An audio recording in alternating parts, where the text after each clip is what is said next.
Hello, and welcome back to Comics and Pop, the show that had grown too popular. So we decided to take a hiatus for a year because we were burnt out. And then we got this massive letter writing campaign from Troy Cannon, who said, please, guys, get back together. We miss you. Your audience misses you. So since Troy did that, we included him in the show. And now welcome back. Hello, Carlos. Hello, Troy. How you guys doing today? Great. I am feeling great. Well, I actually got letters to ask me to cease and desist to stop doing to stop doing the show. That's the kind of mail I got. So maybe I had the wrong influence on our audience of 3, but I had a different response. But yeah, man, I'm glad to be back, man. Let's talk comics. Let's talk comics. Well, we got a lot to cover today. We just finished up Falcon Winter Soldier. A lot to digest from that one. We have right now we have a new Captain America. We have Bucky is kind of had a really heartbreaking ending, which we'll discuss in a little bit. I think John Walker even got a little. Let's say he paid amends. He showed some remorse, but he also he made up for a lot of things in yesterday's in the last episode. And we have a possible Skrull coming in here. So Troy, what do you guys think about the last episode of the series as a whole now? The biggest thing for me, because I was looking at it from the first episode, and as soon as I had an idea of where they were going, my thought was, okay, they got to have Dennis Dumfries, the demolition man, because when the power broker was giving out powers, he was a main part of the story. So every episode, I'm sitting there staring at it. I'm like, he's coming, and he never came. He never showed up. So that was heartbreaking. Well, that's kind of the thing that we're getting from Marvel. It's like I think we all discussed this on our own, is that Marvel teases all the fans start speculating, this one's coming, that one's coming, and then it doesn't come, and we're all upset. They never promised us that, but we're all upset that this didn't happen. I know. Right. So I think when you look at the show, obviously we're looking at it from the audience of the comic book collectors. We've been living this stuff since we were 7 years old. So anything, any little speculation, we're on our toes, waiting for anybody to show up, right? So I know that when Sharon Carter was introduced as the power broker, man, there was a lot of people that were upset. Mainly the comic book people, because that's what we go on. We go on all the comic book sites. I'm raising my hand. I'm one of them, but go ahead. Yeah, right. So and in a way, I was a little disappointed, but at the same time, I understood, because they're trying to bring in a new audience, and the reason that these shows are becoming so big is because there's so many people watching them. And I would say 80% of the people that are watching these shows, they don't know anything about these people. They're watching it because it's good, which I enjoy, because there's so many new viewers coming in to watch the stuff that I love. Right. So Sharon Carter, she's somebody that's known. She was in the movies already. So, people can identify with her. And the fact that they brought her in and they made her the power broker, I thought it was okay. But then afterwards, when I started reading all the speculation and people thinking that, she might be a Skrull, we know that the secret invasion is coming. That made perfect sense. If that's the case, if that's the route that they're going to go with it. So I thought that was a really good plot twist. To me, people were like, oh man, what if it's the Kingpin? As a big comic book guy, one of the people that I wanted it to be. I don't know if you guys have thought about this, but they were in Mandrapore, and supposedly that links to the mutants. So I'm like, man, what if this is like Sebastian Shaw, right? From the Sebastian Shaw, and you're bringing in the mutants. That would have been awesome if he was the power broker. But 80% of the people who watch the show, they're like, Sebastian Shaw, who the hell is that, right? But to us, it's like, if they would have busted out with Sebastian Shaw, I would have peed my pants. That would have been the greatest thing ever. Because I'm a big X-Men guy. In addition to Iron Man being my guy, X-Men is probably the next title that I enjoy the most. So, but I was happy with the plot twist and everything that they did in the show, I really don't think that, you can critique certain aspects of it and say, oh, maybe I would have done it this way. I would have preferred this guy or that guy. But overall, I mean, it was just fantastic. Well, try. I cut you off. What are you saying about the Demolition Man before after? Yeah. Oh, okay. I gotta say, you know what? When you said Sebastian Shaw, because I had a whole nother thought in my head. When you said Sebastian Shaw, I started building a world in my head where Yes. the Hellfire Club has their own show, right? And they could have a show and they could build that, because I mean, there would be episodes where you'd be wondering, all these rich and famous and popular people, who's actually in the Hellfire Club. Now, we would know, of course, but when they were bringing them in there, like Sebastian Shaw, he's rich, he's got all this money, and then he turns out to be the leader of the Hellfire Club, and then there's a model, and she turns out to be the leader, and all these people. That could be a show about villains, where it could be a series show, and they could do dastardly stuff, and they could meet in their deep, dark basement and talk about how they're going to rule the world and stuff like that. And surprise guest stars could be the heroes who show up to occasionally stop their stuff. I think that would be a good show. That's the thing about Marvel, Troy. There's so many stories and there's so many routes that they can take. I said this before, but speaking with Jonathan, there's 150 movies and shows that they can make out of all the storylines and all the comics that are out there. And if they keep, using the same writers, and, remember, they have Disney money, so their backing is unlimited. They can make whatever they want, and get the best writers and, get the right people and keep making the stuff that they're making. I mean, this has to be the biggest cash cow right now. Yeah. Speaking of Disney money, which we're going to have to cover in a different episode, by the way. I don't know if you guys saw the deal that Disney made with Sony this week, that Disney's going to have paid like however many millions to Sony so they could get their content, for the foreseeable future. But anyway, that's a different part. But I just want to get back to Sharon Carter a bit. I mean, I did hate that. I was one of those people that hated it. You have Sharon Carter. They even talked about the Agent Carter at the end, so we got the nod to the TV series.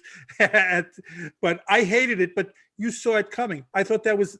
I love the series, but I thought that was so predictable that it was going to be Sharon Carter at the end. But it makes sense afterwards when looking at the stuff with the Skrulls, that it's a possible. And if you think about it.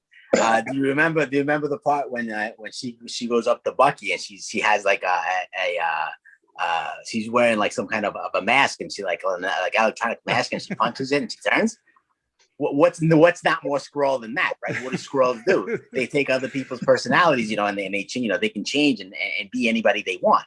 So that to me was like, oh my God, this could possibly, this is a Skrull, so and like with the fact that we know that Secret Invasion is coming, and at the end when she makes the phone call and she goes, now I have access to all this stuff. People are like, who's she calling? Right? If she's the power broker, she's somebody that's pretty up there, right? She could either be calling, somebody who's above her, or she could be, in league with the Skrulls, right? And, now we can start our Secret Invasion, basically, right? So it was awesome. So I don't think she's a power broker, and I'll tell you why. Because when Batrap walks into the room and he says, "So you're the power broker," and she looks at him and she's like, she answers him, but she doesn't go, "Yeah, I'm the power broker." She just makes a response.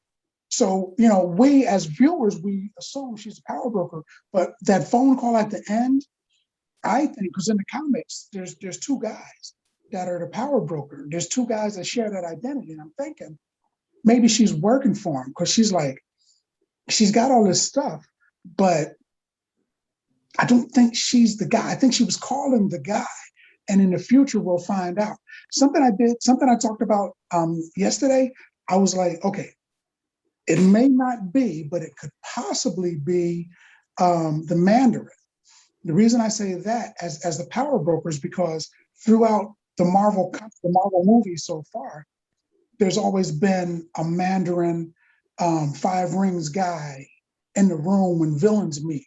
Like when they were bidding for the Ant-Man tech, there's a guy with a 5 rings tat on his, They were all over the place. So I'm thinking he's got his hands in a lot of pies. And when they show the Shang-Chi trailer, and he's standing there getting ready to fight, behind him in the lower right of the screen is the Madripoor sign for their flag. And I'm thinking, okay, well, he's in Madripoor. And if he's in Madripoor, this is the way my mind works. I see one thing and it's breadcrumbs. And I'm like, if he's in Madripoor and the Mandarin's got his hands in a lot of things, he might be the guy. Because he told him in the thing, I've been watching you for 10 years and I've let you have 10 years. And he says that. And on the wall in Madripoor, it says, the power broker is always watching. I was like, oh, that's a connection. I think it's a connection. It might not be, but I was like, oh, that's a connection. But that could be. I'm a conspiracy theorist. So, I've read a couple of the same things that she's not the power broker, that it's someone else too. But yeah, you're probably right in that. At least I did. I mean, I thought it was just so blatantly telegraphed that she was evil, that she wasn't who she said, she was going to be. So that was kind of a disappointment that they went down that path. But if it is the Skrulls, and I think, we've talked about it before, I've talked about it with Carlos before, that's one of the things that I do want to see, which I hated in the Captain Marvel movie, was the Skrulls being all nice and good. Now they're not nice in the comics. They're not. This is an evil empire and looking to take over, crush worlds. And so to make them all nice in that Captain Marvel movie was like so disheartening.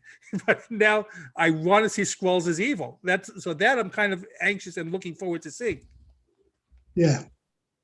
I mean, I remember when that was one of the things when that we spoke about in the Captain Marvel movie when they introduced the Skrulls. They were like, oh, they had this family and they had these babies, and, and they were all like, oh, poor little Skrulls, poor blah, Skrulls, blah, blah, right, exactly, and and the evil ones were the Kree, right? But it's the fact that this is the way we're going, where it's going to lead to Secret Invasion, and it's going to bring back the Skrulls to what they are, which is someone who's trying to take over the world, right? Evil, right? Like the Klingons, the Skrulls are like the Klingons, right? If you like the Star Trek fan, the Skrulls are like the Klingons, so you don't make the Klingons, all sweet and lovey, and they're the good guys, so I definitely agree with you on that, Jonathan.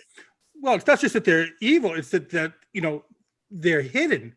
They're hiding among us. That's what makes the Skrull so cool. And just to have them be like all doing good, like come on, you're wasting the possibilities of this story. So I'm even hoping that the Skrulls that they introduced previously can somehow be unless they're like one small group. I don't mind if they do like do a heel turn.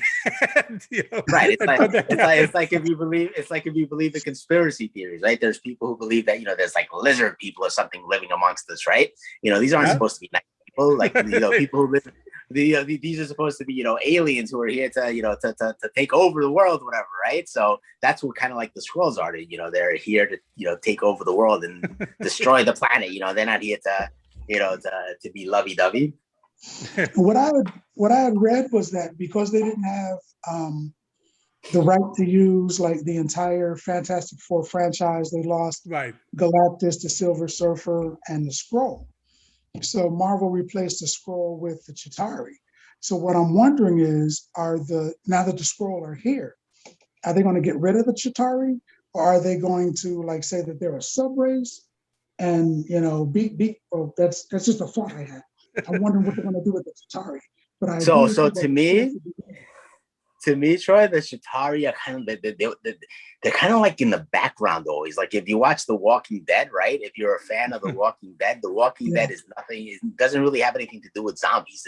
It's like the story of these people that are living among the zombies, and the zombies are like in the background and stuff. The Chitauri, to me, there was just like thrown in there. It was just like, oh, an invading army. Let's throw the Chitauri in there. So I never really looked at them as like generic villain. Exactly right. Exactly. Insert villain here. Right. So I'm hoping for big things with the Skrull, though, because I mean they could be here. They could have been here for a long time. They could be in politics. They could be superheroes, supervillains, just like the comics. They could be like, woven into Marvel society, and people don't know it. Bucky could be a Skrull for all we know. Hey, No, don't say anybody that. But you know what? One thing that I wanted to mention, I was talking to a buddy of mine and about the Secret Invasion, right? And he was like, man, he's kind of bummed that the Secret Invasion is not going to be a movie, that it's going to be a TV show, right? Because it's it's such a big introduction. Like, even though the Skrulls were introduced, it wasn't Skrulls are a major part of the Marvel folklore and stuff. So you figure it would be something, the Secret Invasion would be something like an Endgame type movie, right? So how do you guys feel about like certain movies, certain characters or stories being made TV shows versus movies? Like, what would you consider? Okay, this has to be a movie, or I'm okay like with this being a TV show. Like, for instance, WandaVision and Falcon and Winter Soldier. They're while they're major characters to us among the Marvel universe, they're not really, they're not, it's not Iron Man, it's not, Thor, it's not Captain America, even though it is a version of Captain America, it's not the Captain America. So the fact that they're introduced as TV shows, right? To me, it makes more sense than actually making a feature film. So what do you guys feel? How do you guys feel about that? About certain shows, certain for like made for TV and certain made for the big. I think if you hit it on the head, because they're not everyone's going to get a movie. There are some which I can't even say anymore, because who would have thought that, when we were reading comics when we were kids, who would have thought that Guardians of the Galaxy would get their own movie? I mean, they're not even one of the major groups in the comics. They were just like this little offshoot thing. And to me, the Eternals. Well, that's right, the Eternals. But to me, and the Guardians of the Galaxy to me still is the best Marvel movie. I think that was like head and shoulders above everything else. My opinion at least.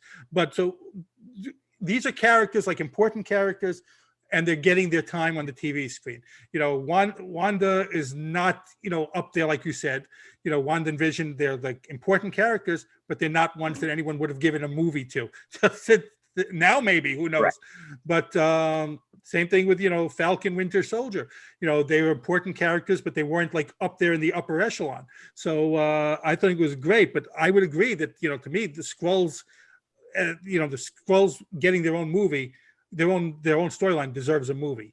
And Galactus, that's one of the things too. Galactus, I would like to see done right, not like Fox killed that whole thing with Galactus. It was awful, but Galactus deserves his own movie. I don't know. What do you think, Troy? Well, he would be coming into a movie like the Fantastic Four and introduce him. Right. Yes. Right. I think that the TV shows could be pretty good jump off starts. I see the TV shows as like a bowl, right? You get yourself a bowl, and then later you throw a little ice cream in it, maybe some sprinkles, maybe some cherries. So it's a foundation. So they've got the Skrull invasion, right? They've got Secret Invasion, that's their bowl. And then later, when they're ready to make the movie, they can compound on that, because they can say, okay, during that show, we've already met the Kree. But now that we've got the X-Men, we're going to meet the Shire, and now we're going to do the Skrull. Yes. And we're going to make that a movie, and that could be like an introduction for like major players that were in that event, like Quasar, Wonder Man, and people like that. So they could use that as a jump. It could be a great show, but they could use it as a jump-off spot for the war, that great galactic war, and that could be. I think that like my personal opinion on it, I guess, what my thoughts on it were, I think that CGI and the cost of making the actual movie maybe has a lot to do with it, because I look at for instance, Daredevil, right? Daredevil they had a movie, right? Which with Ben Affleck was Daredevil. I enjoyed it because I enjoy pretty much, it's got to be like the last Fantastic Four horrible for me not to hate it, right? But I enjoyed Daredevil. It was okay, but the Netflix Daredevil TV show was amazing. Ridiculous. I loved it. It was probably the best made for TV superhero show that I've ever seen. To me, was Daredevil.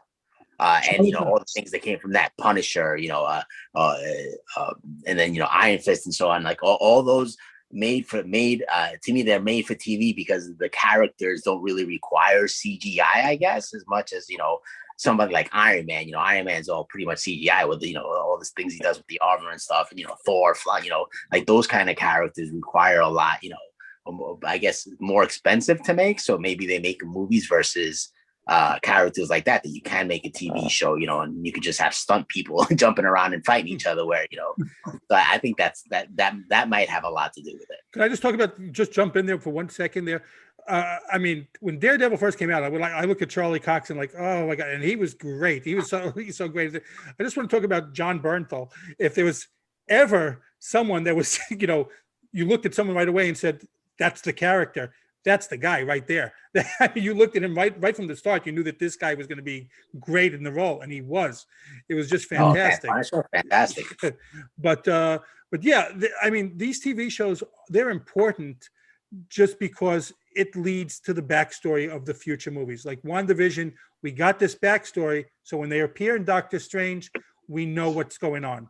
So we've already haven't seen this. So this is also, Falcon Winter Soldier.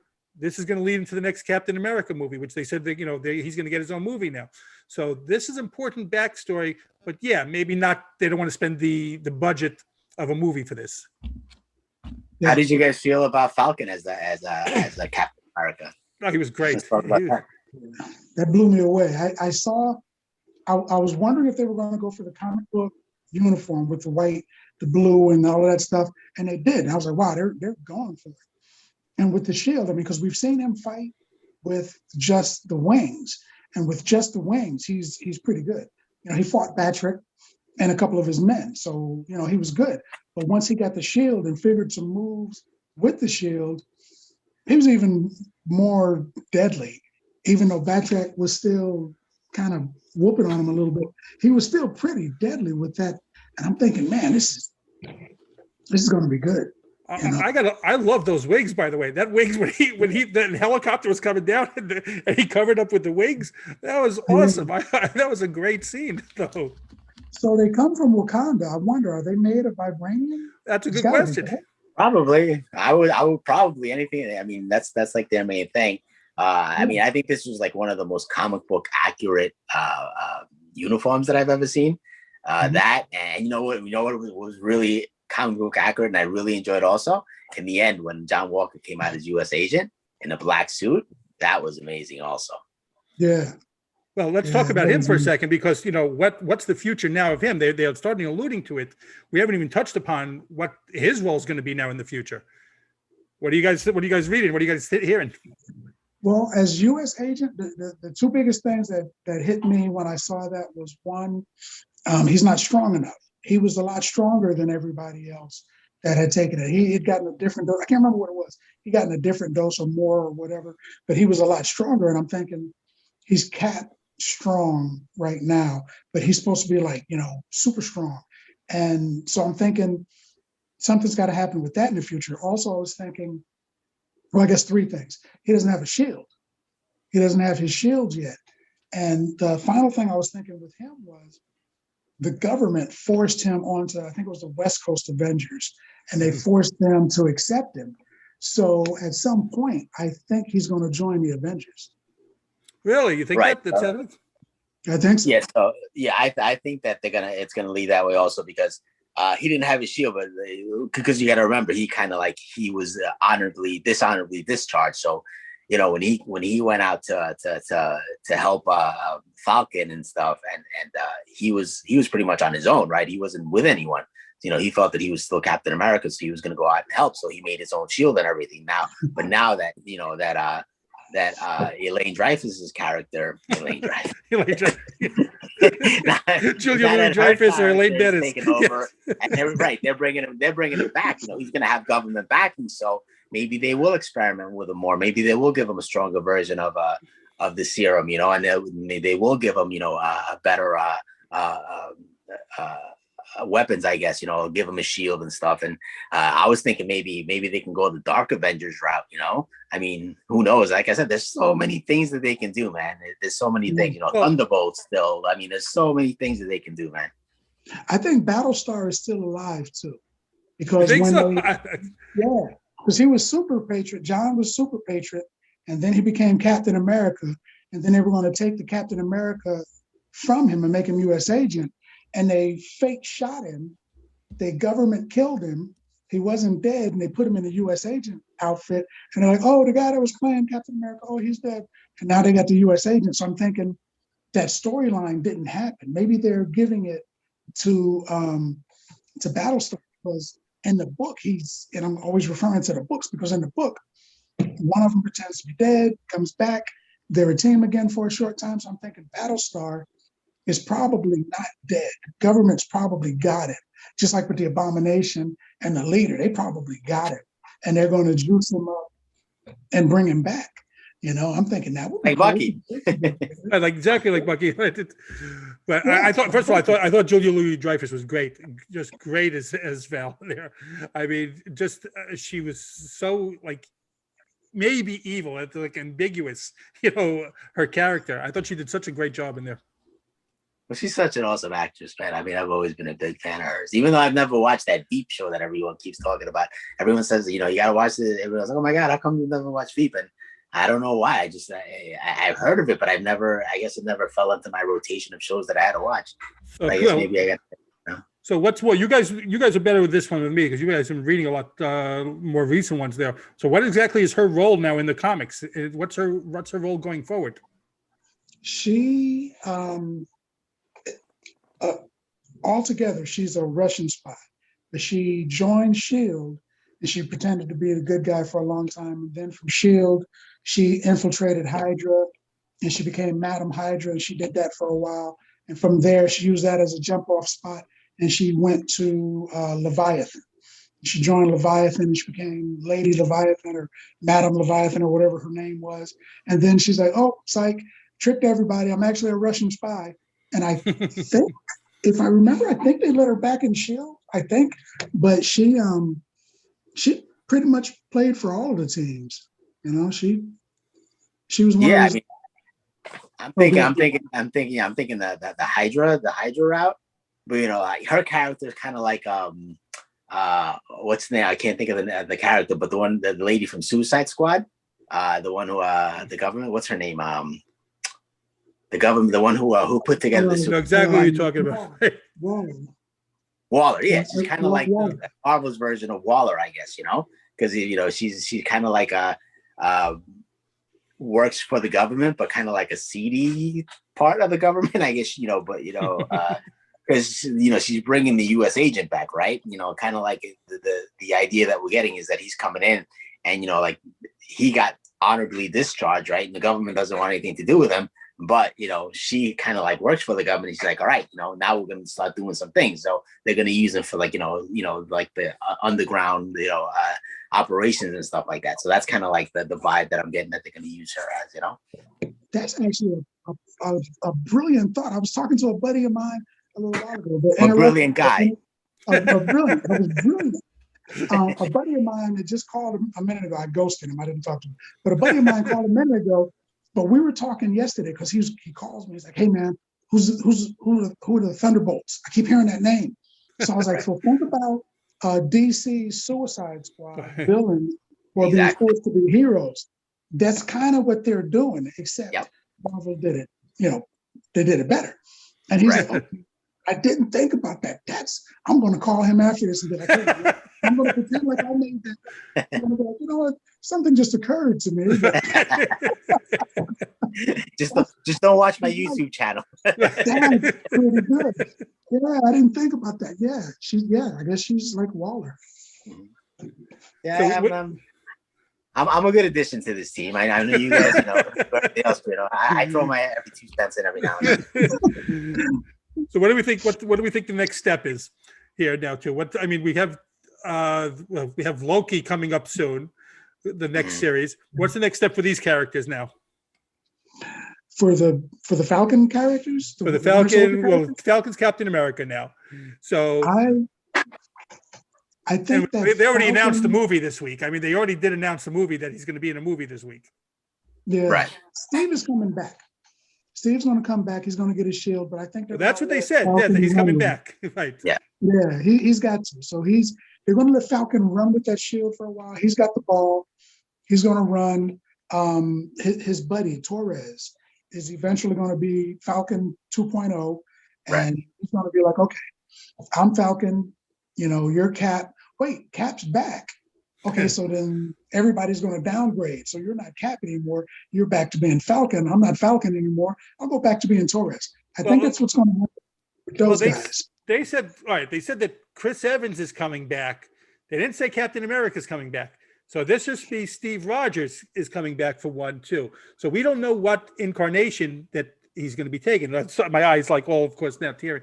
But we don't know if it's going to be like older Steve Rogers, or if it's going to be someone from the past that he doesn't want to be Captain America anymore. And, he's going to let Sam still be Captain America. Or he's just going to be like a mentor to some people. So we don't know what version of Steve Rogers is coming back. Well, he played 2 other heroes too. He was the captain for a while, Right. and he was also a nomad with a cape for some reason. He had a cape. That was crazy. But nomad and the captain, and so he could be that. I don't think he's going to be the captain though, because the captain, that uniform was passed to John Walker, and that became the U.S. agent outfit. Right. So I think he might be maybe nomad. If he somebody else, maybe that's what it'll do. I mean, it's definitely going to be interesting because, based on Endgame, on the last Avengers movie, he was old, right? He was, he had stayed in the past. So basically in his timeline, he's pretty much, an 80-year-old guy. So we don't know what happened to him. And they keep alluding to the moon, that, I heard he's on the moon or something. We don't know what happened to him though. He might have gone back to the past too. Right, exactly. So there's so many routes that they can take. I mean, who knows? My guess is that they're bringing him back. I don't think they're bringing him back as old Captain America. They're probably, they're going to figure out a way to, to make him young again, and he'll run as Captain America. Because, I mean, he's still fairly young, right? Like for instance,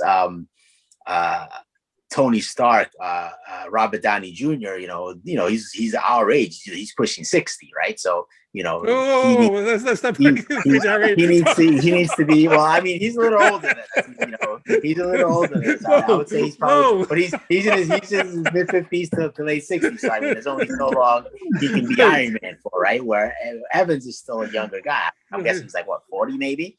So. He can still be Captain America for another, 5 to 10 years, where, Tony Stark, I mean, you can't really be Iron Man and you're 70, so. Well, you guys saw that they put that all these fans put up that billboard to bring Tony Stark back. Yeah, to bring him back. Yeah, I mean, they can bring him back for a little bit, but it's I think the route that they're going with him, and like from I mean, they're gonna eventually do Ironheart, which is Riri Williams and stuff, and go that version. So there's a lot of different ways that you can go with Iron Man. But I think that if they bring Evans back, I think it'll be as a young Captain America or regular. Who knows? I mean, who knows what they'll do. I think he'll be young, but I don't know. What I read and everything is that he's going to be kind of like, he's not going to be the star of any of the movies, but he'll be in the movies. He'll still have an important part. Like, he'll be like, Tony Stark in Captain America Civil War, still a huge part of that movie, but he's not the lead in the movie. And so he'll be going around. But Falcon eventually he's going to have to give up the shield because even though he's Captain America, with the uniform he still has the wings, right? He's not a super soldier, so he's eventually going to have to give back the shield to whoever hand it over to whoever the next Captain America. He'll be a Captain America for a bit, but he's still the Falcon unless they're going to change it and like he said, maybe give the other kid the Falcon and. But if he doesn't have the wings and stuff, unless he's putting on armor or something, or they give him a super serum, he can't, it's going to be hard for him to be able to fight as Captain America with just the shield without any kind of, superpowers if he doesn't have the wings. Without the wings yesterday, he would have been dead. He wouldn't be able to do all this stuff, So I thought about that because Batrac is just a dude. Batrac is just a guy that goes to the gym, he works out, he trains. Like us. Exactly. He's like us. Exactly. He's like us. And this dude fought Captain America for like 3 minutes, and Cap finally put him away. But, Cap wasn't trying super hard. Right. But he still stood up to Captain America, who's like the pinnacle of physical shape, Right. And then he fought the Falcon with the suit and the shield, and he still almost got him. Right. So with the Falcon, I'm thinking a regular everyday guy that's in great shape and trained a lot beat you. He didn't beat you up, but he did give you a beating. So I'm thinking if he fought a room full of super soldiers, or he fought MODOK, or he fought somebody else, he is Captain America, but he's not Captain America. Right. You know what I mean? He's not Steve Rogers. So he eventually he's gonna have to give up that shield. Well, that's the only one that I think he can give up the shield to is Steve Rogers. That's why it makes sense. He's gonna, I'm not giving it up to anyone else that's coming along, some young, young whippersnapper type thing. Like, here you go.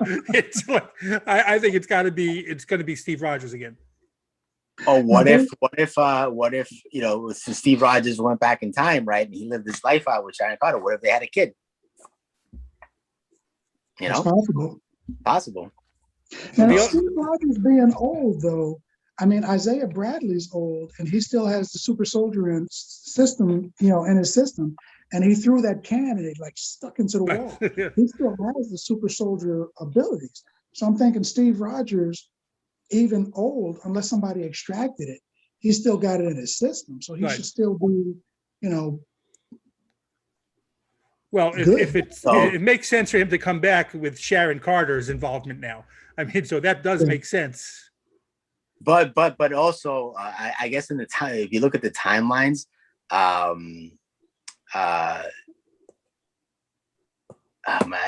forget names. I'm really bad for these podcasts. But Captain America is older than the character that you were just mentioning, he was still strong. Elijah, yeah. Than Elijah, right? Captain America is a lot older than him. That's true too. He's a lot older because Captain America was fighting, in the World War I and stuff, where he would. I think Elijah's a little more. World War II. But I'm saying I think age wise, that Captain America is older than him. If I'm correct, than Elijah. So now they introduced Patriot. You got Elijah Bradley, and then you got the younger one, Eli or whatever his name. I can't remember his name. The younger one, the angry black kid. Yeah, he becomes a Patriot. So they've got to get him a shield from somewhere because he has a shield. Right.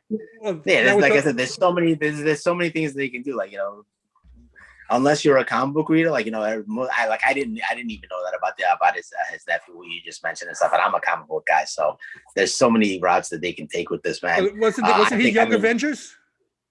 Huh? He was Young Avengers. He led the team for a while.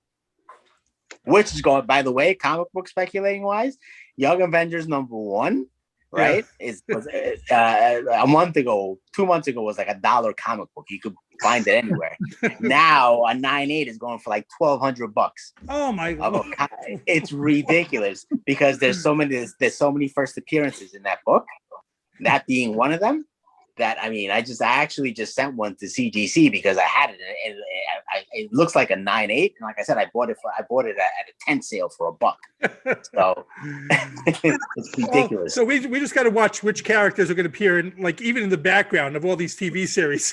Start buying I'm telling you, you don't understand. There's people when I watch these shows, or when I see like there's a preview, I'm looking, okay, who's the villain? Who's this? Oh, who's like when they showed the Shang-Chi, right? I was like, oh my God, was it the Death Dealer's in it, right? Death Dealer, yeah. I was looking through all my comics. I had that, that's what kind of cool. And boom, there it was. I had it, Now it's going for like $50, and it's, this is like a comic book, before the trailer came out. Did you squeal when you found it? Did you do like a little shriek? Oh my God! Yes. I find myself looking at movies, trying to find out who the superhero is. Because there's almost every movie that comes out, you're like, oh, Falcon's in that movie, or oh, there's Superman. Superman's in that movie. Because there's so many people who have done the superhero genre now that Side note, that's why Sylvester Stallone did Expendables, because he thought superheroes were killing the action movies. So he wanted to bring back action flicks. So he brought in all of the action guys. But those were good movies, but I don't think they're going to equal up to superhero movies. Yeah. Well, they're also like in their 60s, all those guys. But for a lot of, I mean, I love the Expendables movies. Don't get me wrong. I did love those movies. So, yeah. I mean, Those like, were great. they're great action movies, but I hate it when people compare stuff. You know, it's like, what was the famous actor?